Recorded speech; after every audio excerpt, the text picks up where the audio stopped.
Around Dodge City and in the territory on West, there's just one way to handle the killers and the spoilers, and that's with a U.S. Marshal and the smell of Gunsmoke.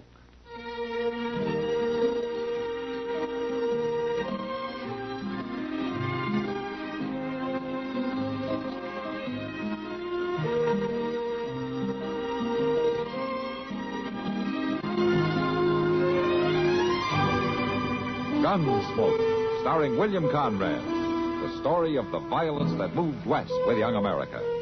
And the story of a man who moved with it. I'm that man. Matt Dillon, United States Marshal. The first man they look for and the last they want to meet. It's a chancy job, and it makes a man watchful. And a little lonely.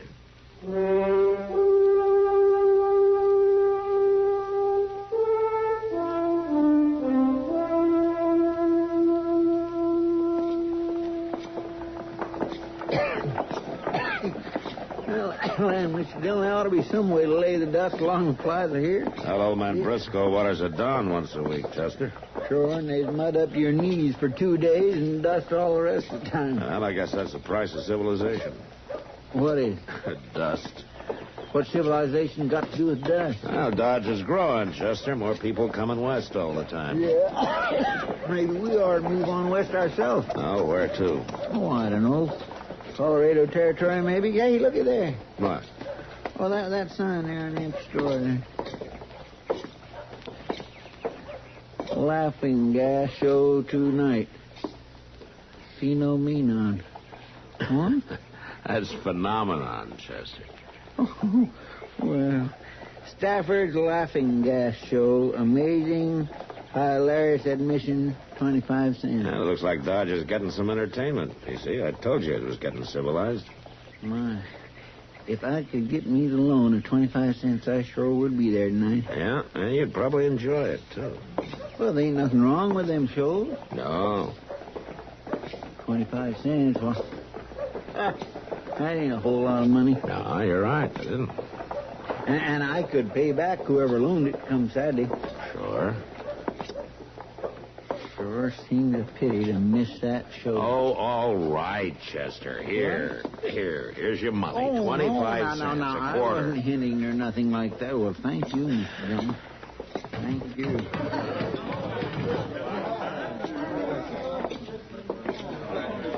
Well, hello, Matt. Chester. Kitty and I began to think you weren't coming. Sit down. Thank you. Sam, bring over another pitcher of beer, will you? Right away, Miss Kitty.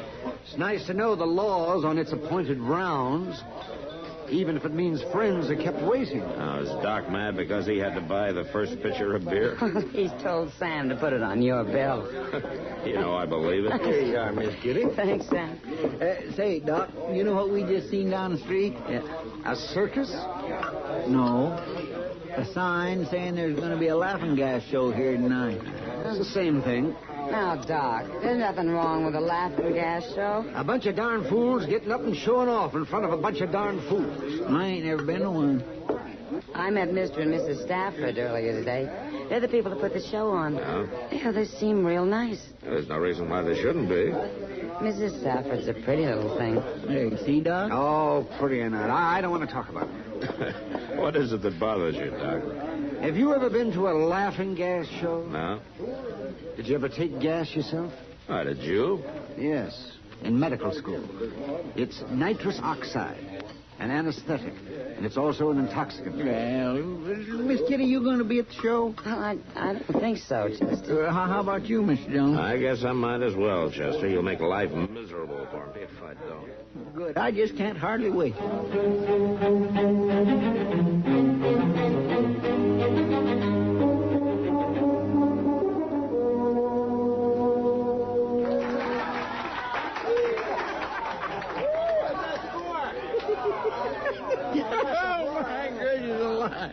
Oh, sounds like you're enjoying it, Chester. Oh, hello, Mr. Dillon. My man, I never laughed so much on my born day. Yeah, they had Lorne Teeters up there on the stage, and they give him this gas to sniff, you know, out of that contraption with all them bottles and burners and things. He got drunk to the Lord. Lauren Peters? Yeah, he sang and he danced and he laughed and cried all at one time. He's kind of old to be carrying on like that, isn't he? Well, I'm just as glad he ain't going to be shaving me tomorrow. And now, the next volunteer is Mr. Cloud Marsh. Don't be scared. Here, sir, is your $1 for volunteering. Now, sit down right there. Good. Now, just put this nozzle in your mouth and breathe deep. That's it. Keep breathing. In. Out. In. Out. That's right. It's all right, folks. It won't hurt him. Cloud Marsh ain't so bad when he's asleep. He'll come to in a minute. See, Mr. Dillon, when they come out of that gas, there's just no telling what they'll do. Yeah, but if Cloud Marsh comes out his real self, it might be quite a ruckus. Do us a favor, mister. Keep that bully under forever. Where is it? I'm gonna smash you for this. Take it easy, mister. It's all in fun. Who wants a fight? I'll fight anybody in the place. Oh, poor Cloud. Poor Cloud. I know you don't like me. You don't like any of us. But me and my brothers will fight you anytime. And we'll get you. We'll get you good. Wait a minute. Maybe you better go. I ain't going nowhere. I'll show you. He busted all the laughing gas equipment. A couple of you men better help me here. The gas has made him a little argumentative. Come on, Chester, let's get out of here. What a thing to do. I've got some more apparatus in the back room. The show will continue in just a moment. That doggone Cloud Marsh starting to ruckus like that. Well, Stafford said you become your natural self. And he sure did. Them Marsh boys just wants to fight all the time, don't they? Yeah, there could be trouble from this, Chester. Well, why? My gracious, he's the one that started everything. Yeah, but a man like Cloud Marsh can't take being laughed at. Yeah, he'll make trouble, sure.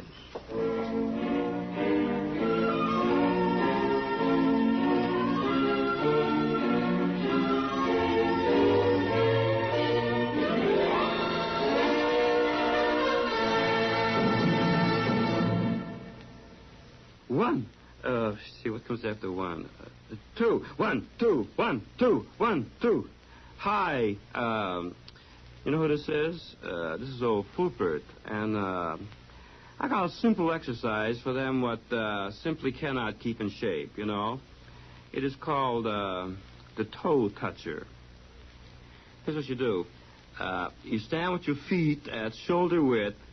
I mean, don't put your feet on your shoulders because it's impossible. It's not worth the time you're going to waste, you know. Just stand with your feet at shoulder width and your hands over your head, see? Like it was a stick-up.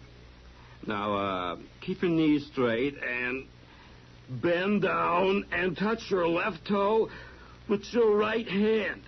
Now, your right toe with your left hand. And now, back to hands over your head. This is a stick-up, remember? Whew.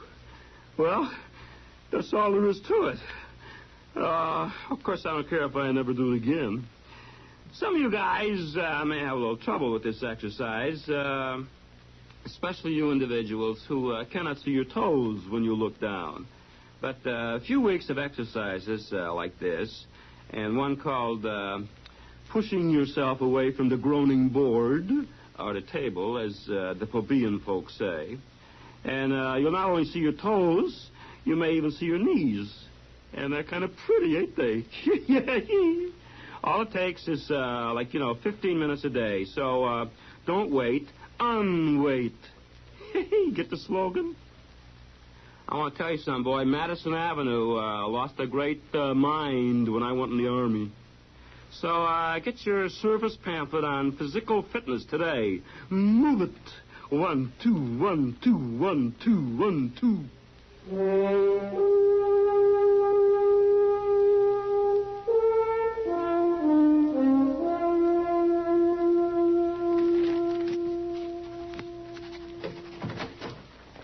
Hello, Matt.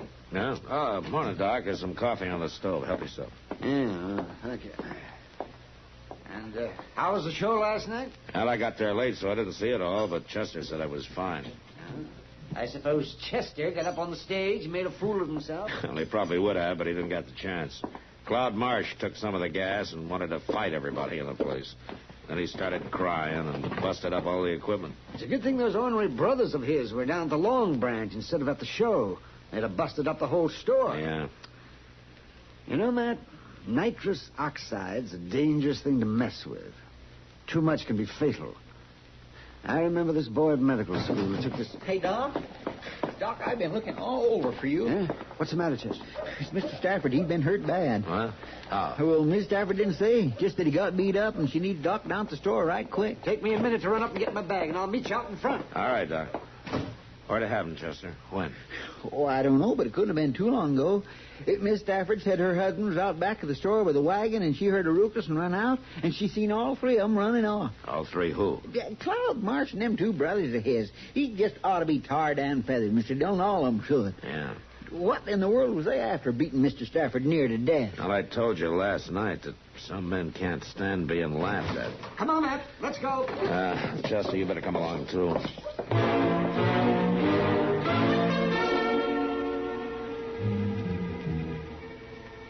There's nothing to do now but let him rest, Mrs. Stafford. How long's he going to be like that, Doc? Unconscious, I mean. Well, he's had a bad concussion. Sometimes it takes only an hour or so. And sometimes days. Just have to wait and see. Two, 1, 2, 1, 2, 1, 2. Hi. You know what it says? Well, there's...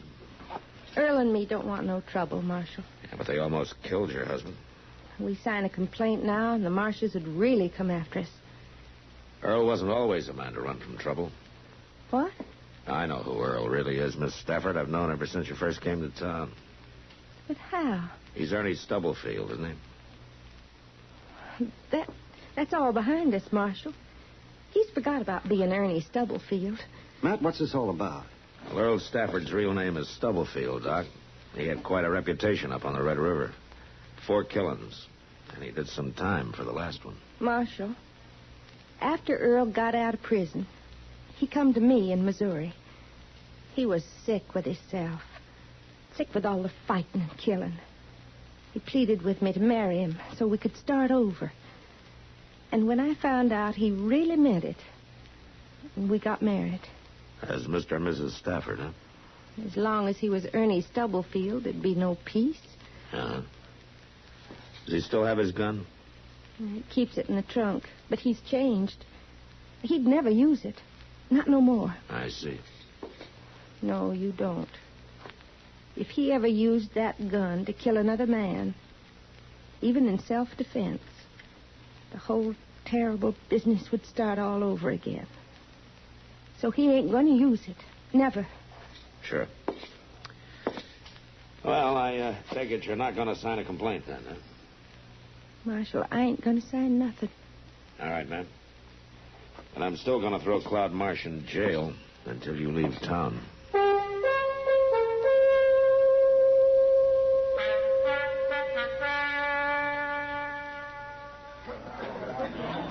But I tell you, I was right there in Pottawatomie County, and I seen it. Look, Andrew, them Marsh boys, they don't like that kind of talk. Well, John Brown come down the creek and murdered all 5 settlers. Now, you ask Watt over there. He ought to know. That's what he was named for, Pottawatomie County. Hey, come to think of it, old man Marsh named the other 2 boys for the counties they was born in. And how was the show last night? Well, I got... Sitting listening to you, old man.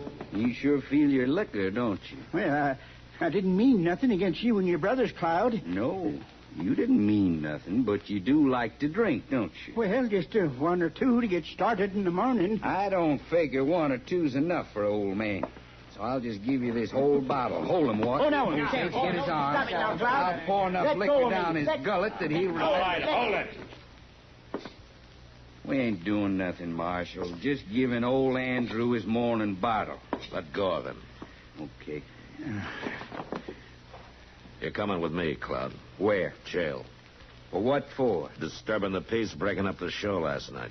Now, do you want to walk or you want to be carried? Okay, I'll go with you, Marshal, but I'll tell you something. You ain't gonna keep me in jail long.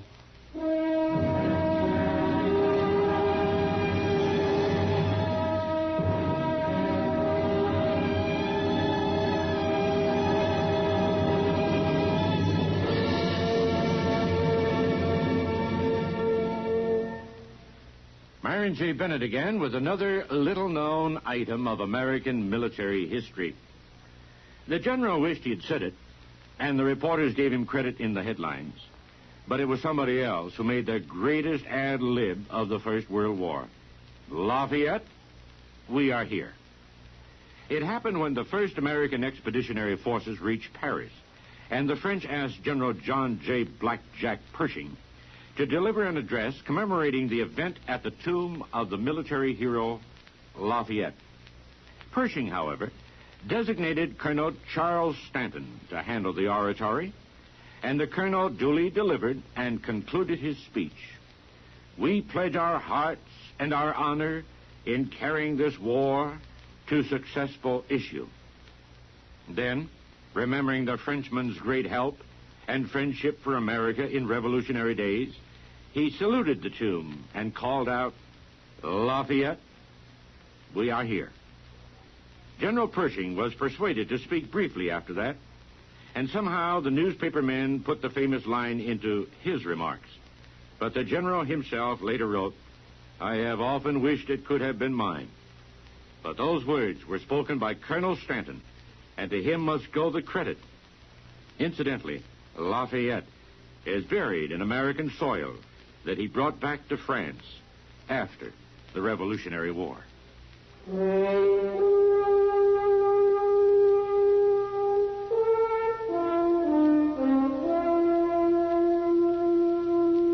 Claude Marsh was right. He didn't stay in jail long. Within an hour, Watt and Osage walked into the office with a writ from Judge Bent. They paid his bail, and I had to turn him loose. There was nothing I could do.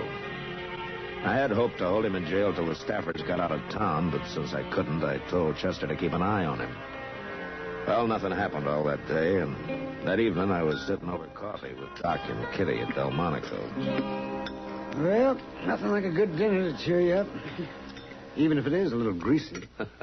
You always see the bright side, don't you, Doc? Of course. How's Mr. Stafford tonight, Doc? Well, I guess he's coming along all right. He opened his eyes for a couple of minutes late this afternoon, and then he dropped off again. His wife hopes they can leave town tomorrow. Huh? Mr. Dillon? Yeah, what is it, Chester? I've been looking all over for you. I thought maybe you'd be over at the Long Branch, but you wasn't. Well, you don't mind if Matt buys me a dinner now and then, do you? Oh, my goodness, no, but I sure did waste a lot of time trying to find him, and they already left the Texas Trail 10-15 minutes ago. Who left? Them Marsh boys, all three of them. Were they drunk? Oh, my, yes, and they was talking about giving somebody some of that gas, a dose of his own medicine, they said. Stafford. Matt, that could kill him in his condition. Oh, Matt. Yeah, come on, Doc. Chester, let's go.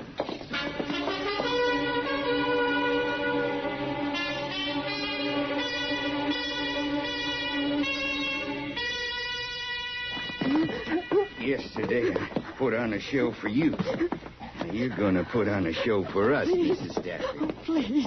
You may sing, you may dance, you may make a fool of yourself. Ain't no use calling him laying there unconscious in the back room like he is. He ain't about to help you none. Don't do this, please. He was mighty thoughtful to leave all the equipment out here on the table, Miss Stafford. Now, sit down. Sit. You just take this mouthpiece. No, please. That's it. Breathe in, breathe out. Now, don't act like that. You need a little more gas to put on a good show for us. Let me go. Why, you just ain't nowhere near happy yet, Miss Stafford. Give it another week. No. All right. Turn around, Cloud. Well, looky there. Old man Stafford got up out of bed. You filthy pigs. Now, that ain't no way to talk. You let go of my wife. Cloudy's got a gun. Earl, don't shoot. Don't worry. He ain't going to. Don't shoot. He ain't got the strength. You stand away from her. Not likely. Don't you forget, I got a gun in her back. All right, hold it, all of you. I'll handle this, Stafford. You stay out of it, Marshal. Put up your guns, both of you. There's three of us, Marshal. Don't be a fool, Cloud. Now turn her loose. All right. I'll turn her loose.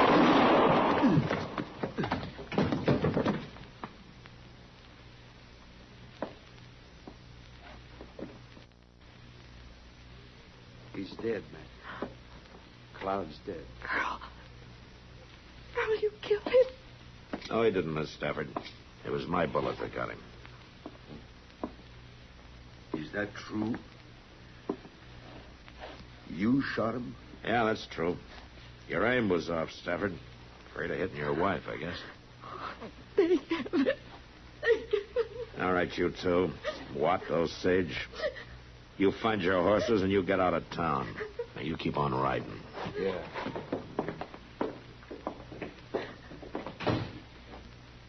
Mr. Stafford, you'd better get Earl back to bed. Yes.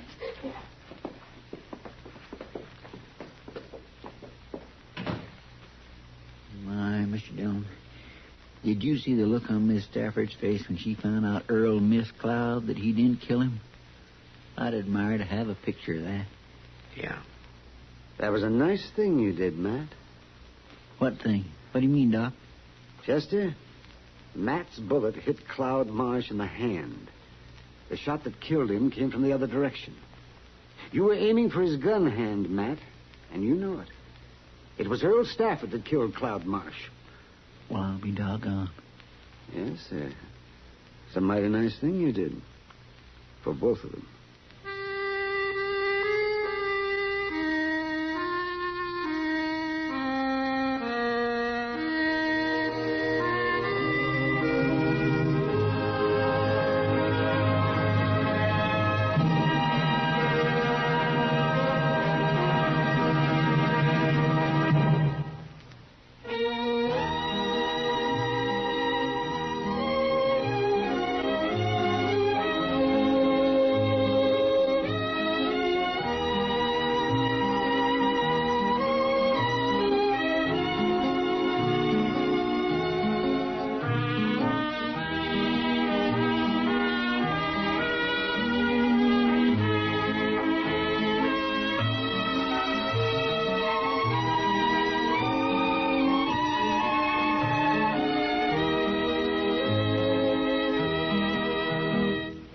Gunsmoke. Produced and directed by Norman MacDonnell. Stars William Conrad as Matt Dillon, U.S. Marshal.